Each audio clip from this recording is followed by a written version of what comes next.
Angelo here. Welcome to my channel, and welcome back to viewers of my stream. I'll be doing a retrospective review of the Mortal Kombat 9 story mode. I'm very excited about the Mortal Kombat 11, and what better way to lead up to the release than discuss the games preceding 11. Now, if you're looking for an opinion on netcode or competitive play, I am not the guy. I am specifically talking about the story mode and character development, what I liked, what I disliked. I play games for a great story and great gameplay, but I don't play games to become Evo champion. In this video, I'll be going over the story modes of Mortal Kombat 1, Mortal Kombat 2, and Mortal Kombat 3, all in the Mortal Kombat 9 story mode. Now, starting with the first part of Mortal Kombat 9, it pretty much is a solid reboot. It goes all the way past Armageddon, and even in this, like shortly in a little bit part of this video, you'll see even Zombie Liu Kang, which obviously I guess they did not like. So they completely changed it. They rewrite history. That was cool. You see Dark Raiden in this version, which I guess is the current storyline, and then they rewind time back, like via sliders, and they make it to a point where, more or less, they get free reign and get to literally bring Mortal Kombat into the, I guess, 21st century, 22nd century, whatever you want to call it. But basically, they can completely change up everything. And honestly, I thought that was cool. They gave Johnny Cage a lot bigger of a role. I mean, I thought it was a bigger role in this one than it was prior to, because, you know, everyone knows about the movies, and Johnny Cage is the person that beats Goro. Not in this one. It changes up a little bit.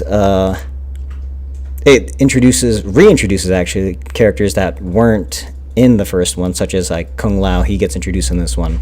Cyrax, Sector, you get to see them as humans. Honestly, like, it's just a solid re-entry into the franchise, especially those people that remember the coin ops and the overall drop in quarters and everything, playing as Sub-Zero, and maybe knowing a fatality here and there, maybe not knowing a fatality and just kind of like uppercutting people, because that was cool. And I mean, granted, this is the game that made uppercuts cool. Physically possible? No. And they even did a little video with CM Punk I just saw recently, and that's yeah, that's for another day. But all in all, the things I just overall liked about this, it was just really cool to see the overall retelling. If you didn't know before, Scorpion, I believe, is Ed Boon's favorite character, which is why he's the NetherRealm's studio logo. In addition to that, I believe he also did the voice for him. But in the end, you really find out that he actually is a good guy, and he's basically riding that Ghost Rider type of story, and trying to find the redemption for his the Shirai Ryu clan.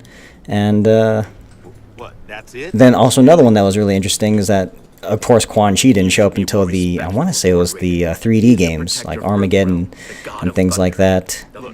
And then, of course, it shows you that he's the one that originally posed as Sub-Zero, and or at least they don't really fully describe it in it, but like, you definitely learned that it wasn't Sub-Zero. The actual Sub-Zero was a Bihan, I believe, that actually killed the whole clan. But yeah, this is just, it was a great retelling. And things I didn't like, though, yeah, for the stuff that I really liked, those were pretty much it. I didn't like how they kind of made Liu Kang just like the standard, you know, oh, I gotta impress my dad kind of guy, like, you know, the good Asian son, basically, is what I can say.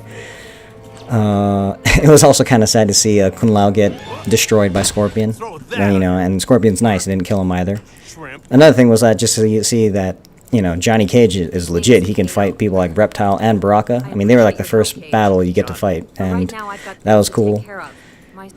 And aside from that, I mean, it was just interesting. It was a great retelling for the story-wise, and it basically kind of kept me hooked, and then kept me going on to the next part, which would basically be showing how everything changed, and then it went from the Mortal Kombat that we originally knew. Now the reboot fully takes effect, and now our heroes need to go into Outworld to fight Shao Kahn.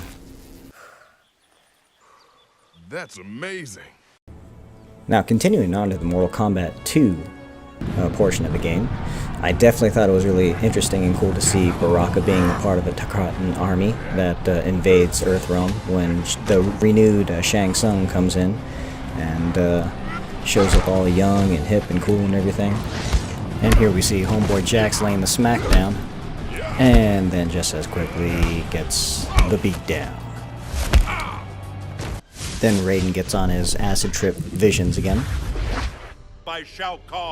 And now this is when the territory of the full game starts being flipped around. This is when quite literally the reboot starts happening. You get Smoke, instead of him becoming the cyborg, it switches up and becomes Sub-Zero. So then it's Cyber Sub-Zero, which is a really cool flip. Not to mention, random thing that I couldn't help but notice was the voice actor for Smoke was Carlos from the Resident Evil live-action film. And also Deuce Bigelow, Male Gigolo, he was in that as well. That kind of made me laugh. Dr. Fate from also Justice League as well. But in addition to that, I mean, it was also funny to see like little quips, like when you see like Kano and his rocket launchers. It's like, really, come on, guys! You guys live in Outworld. You guys have all the crazy, fantastical kind of abilities and things you can do. Do you really need rocket launchers from Kano? But despite that, you know, it was also cool to finally see the Cyborg Ninjas. So continuing on from the last game where you get to see like Sector and Cyrax as humans, now they are the full-on cyborgs that we've already known, which never showed up until Mortal Kombat 3. But like I said, they completely mixing up everything. It was also cool to see Ermac. And instead of just being a color swap or a palette swap of a color of a ninja, now you actually get to find out that he's made out of different souls. That was a great story. You know, that's a hell of a way to make a new character and introduce him. In addition to that, it was also cool to show how Jax got his metal arms. I believe last time it was just kind of metal arms in Mortal Kombat 3, but now, you know, Ermac is the one that ripped him off, or like, I don't know, gyrated his arm off and just blew him up. That was pretty crazy. Quite gory too. Very, very Mortal Kombat, you know, bringing it home. In addition to that, you get to learn, like, you know, things like Melina is like the clone of Kitana, which they kind of brought up, but then it literally shows that it was Shang Tsung making it, and Shao Kahn was fully cool with it. And yeah, she has like her mouth, and man, that outfit they put him in, or they put her in, was something else.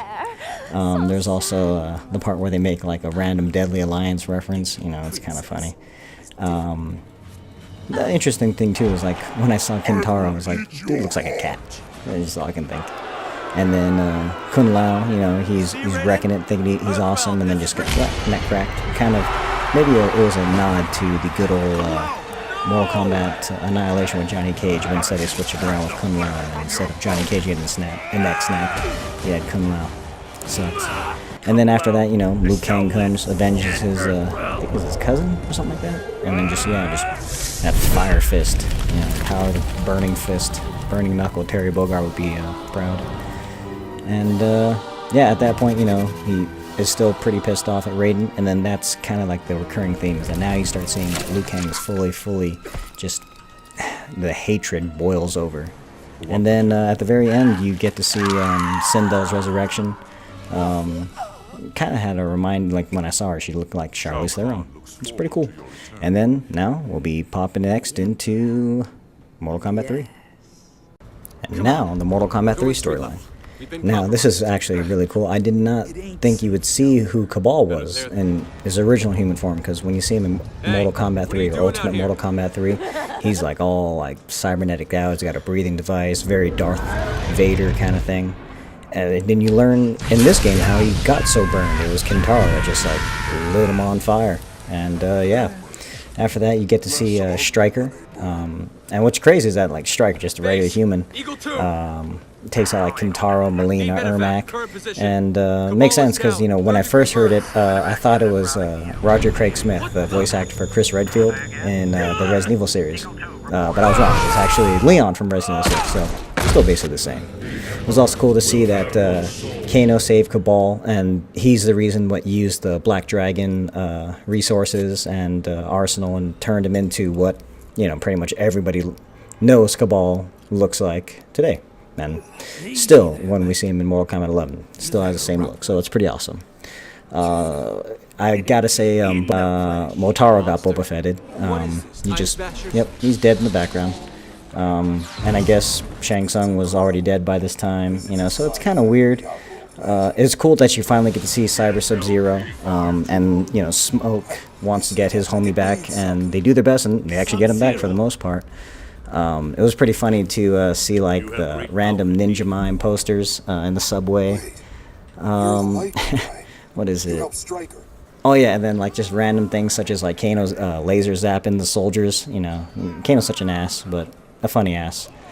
I mean, in addition to that, just it's crazy to see that, you know, Cyber Sub-Zero, and like it's kind of weird because once you pass like the first, you know, 2/3 of the game, it seems Goro and Kentaro are just like, you know, kind of fodder. You know, they're just kind of like the Power Ranger things. You know, like once they join the team, they're no longer special or powerful. They're just, you know, whatever. You get to finally see Noob Saibot because he is reborn by Quan Chi. That was cool to see that happen. What's also crazy is to see Nightwolf. You know, Nightwolf being as strong as he is, being able to take out Noob Saibot. Yeah, I mean, like, by this time, like, Raiden's messed up so many times and so often that he doesn't even know what he's doing anymore. So by now, like, yeah, Liu Kang just hates him. And then later on, you get to see, like, you know, who would have known that Sindel was that strong? She, like, literally kills everybody, with the exception of, like, 3 people, which I think is, like, Sonya, Nighthawk, and Kitana. I think those are the only people. And, you know, you obviously find out the Elder Gods are useless. And then you see, like, you know, what is it, Nightwolf doing, like, the whole, like, Predator kind of, like, self-destruct thing. And then by now, like, Liu Kang is just like, I'm done with Raiden. And then, you know, by this time, you know, it's crazy. Raiden tries to make a barter for the Earth Realm by giving up the souls of the fallen heroes and everything, but, you know, too late. Looks like Quan Chi already has everything. No. Are my enemy. The biggest thing also is that Liu Kang's dead, because Raiden killed him. And basically Liu Kang just really hates him, and says, like, you killed us all. Have killed us. As much as he tried to change it, that's the whole thing of, like, time traveling. You try to change it, and in the end, it ends up exactly the same. And what happens is that the future that Raiden was trying to stop ends up becoming exactly what happens anyway. Then at the very end, you know, like, the Elder Gods finally assist Raiden, and this was like when everything like changed up and got all super crazy. Raiden again now defeats Shao Kahn, and his amulet gets repaired. You find out that at the very end it was all about Quan Chi and Shinnok. It was their plan all along. They successfully eliminated Shao Kahn, got him out of the way. But then realistically, to me, it just kind of ended real quickly. Like, I thought there'd be more to it. I thought there'd be maybe some sort of ending or recap with the heroes of, like, what, the remaining 3? Basically, all you saw there, which some people would be like, where's Liu Kang? Where's Kung Lao? Pretty much the main cast, the original Shaolin monks, are all gone. The only people left are just the Earth Special Forces. And then, again, like I said, the main thing that I took away was, what happened? What's next? And that's where we'll get into Mortal Kombat 10. Join me next time as I start my next video where I tell you the things I liked, disliked about the overall story of Mortal Kombat 10. And with Mortal Kombat 11 pretty much right around the corner, we'll lead that and then go straight into Mortal Kombat 11 after that. Thanks, guys. Thank you for watching. Have a great day.